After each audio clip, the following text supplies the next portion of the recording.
Assalamualaikum warahmatullahi wabarakatuh.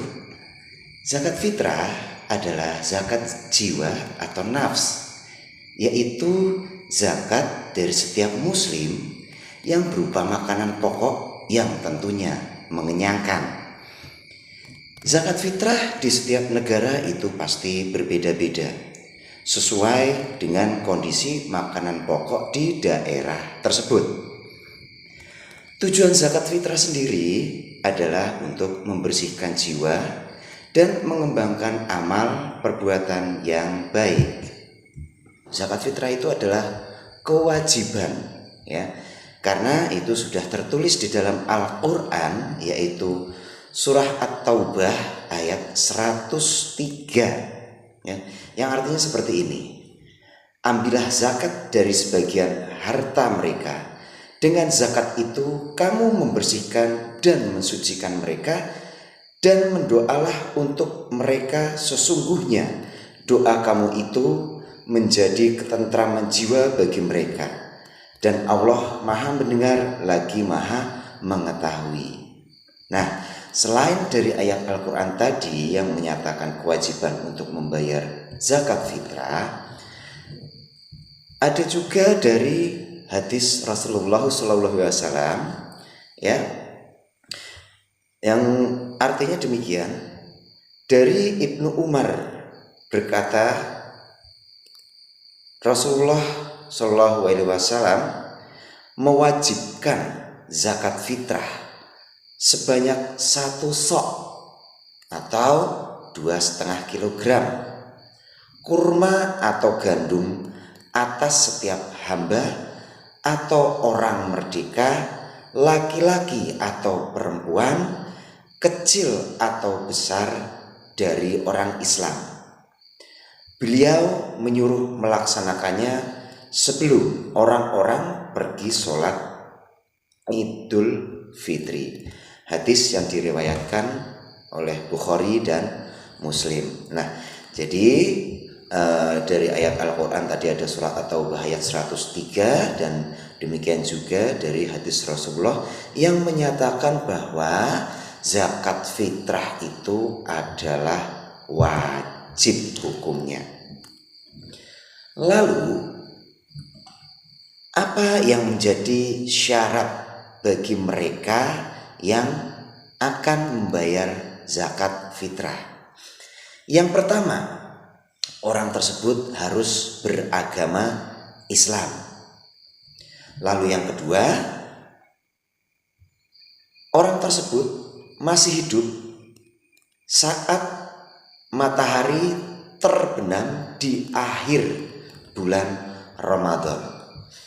Lalu syarat yang ketiga, yaitu bahwa umat muslim ini memiliki kelebihan makanan untuk dirinya dan juga keluarganya pada saat malam hari raya Idul Fitri. Nah, itu syarat-syaratnya, ya. Selanjutnya, beberapa waktu yang termasuk dalam pengeluaran zakat fitrah. Dari slide yang ada di sini, ya, ada 3 waktu yang dapat digunakan untuk pelaksanaan zakat fitrah. Ingat, ada 3 waktu, ya. Waktu yang pertama disebut waktu mubah atau boleh, yaitu sejak awal bulan Ramadan sampai terbenamnya matahari di akhir bulan Ramadan. Lalu yang kedua, ada waktu wajib, yaitu harus, ya. Nah, waktu wajib ini adalah sejak matahari terbenam di akhir Ramadan sampai menjelang sholat Id, itu waktu wajib. Lalu waktu yang ketiga yang tepat untuk membayar zakat fitrah ada disebut waktu sunnah atau afdal, ya, yaitu di mana waktunya ini adalah sesudah sholat subuh pada tanggal 1 Syawal sampai menjelang sholat Idul Fitri. Nah, sementara 2 waktu yang lain ini sudah bukan termasuk membayar zakat fitrah. 2 waktu ini adalah, yang pertama ada waktu makruh, yaitu waktu sesudah sholat Id sampai terbenam matahari pada tanggal 1 Syawal. Waktu yang berikutnya adalah waktu haram. Kenapa sebut haram? Karena waktu ini sudah melewati terbenamnya matahari pada tanggal 1 Syawal. Orang-orang yang berhak menerima zakat. Orang-orang yang berhak menerima zakat ini ada 8 asnaf atau 8 golongan yang berhak menerima zakat. Yang pertama itu adalah golongan fakir, yaitu mereka yang bekerja tapi penghasilannya tidak mencukupi, hanya untuk cukup hidup, untuk hidup saja ya. Terus yang kedua ada golongan miskin. Golongan miskin ini hampir sama dengan fakir. Mereka memiliki harta tapi hanya cukup untuk memenuhi kebutuhan saat itu saja. Itu miskin ya. Lalu yang ketiga ada amil. Amil ini adalah orang-orang yang mengelola, mengumpulkan dan membagikan zakat fitrah. Itu amil ya. Berikutnya ada mu'alaf. Nah, pasti kalian sudah sering dengar kata-kata mu'alaf.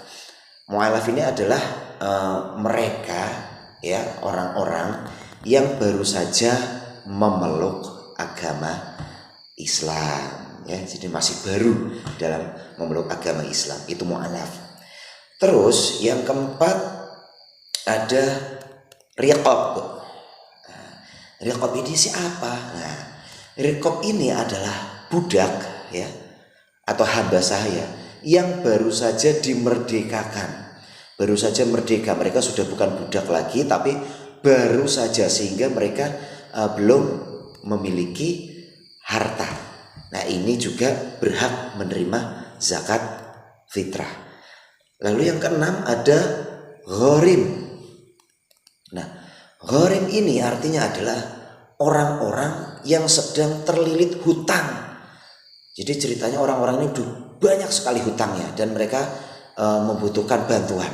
Itu adalah gharim. Itu juga berhak menerima zakat fitrah. Lalu yang ketujuh ada golongan fisabilillah. Ya.